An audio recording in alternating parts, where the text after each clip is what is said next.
আসসালামু আলাইকুম। সবাই কেমন আছো? আশা করি আলহামদুলিল্লাহ সবাই অনেক ভালো আছো। তো আজকেও তোমাদের জন্য আরেকটি ভিডিও নিয়ে আসলাম।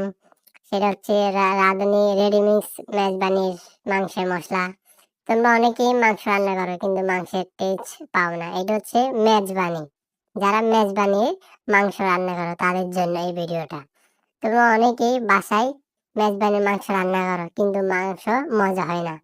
তোমরা মনে করো বাহিরের যে মেজবানি ওইটা অনেক স্বাদ। আমি বলি না ভাই, আজকে তোমাদের জন্য আমি নিয়ে এসেছি রাঁধুনি রেডিমিক্স মেজবানি মাংসের মশলা। তোমরা এটা বাসায় বসে খুবই মজাদার ভাবে রান্না করতে পারো। তোমরা জাস্ট মাংসের উপরে এটা ছিটিয়ে দিবা, কাজ হয়ে যাবে তোমাদের মেজবানির মাংসের মশলা। এটা খেতে অনেক সুস্বাদু, অনেক ইন্টারেস্টিং, খুব ভালো একটা মশলা। তোমরা বাসায় এটা ট্রাই করো। বিশ্বাস যদি না হয় একবার ট্রাই তো করো। যদি ভিডিওটা ভালো লাগে চ্যানেলটিকে সাবস্ক্রাইব করে দিবেন।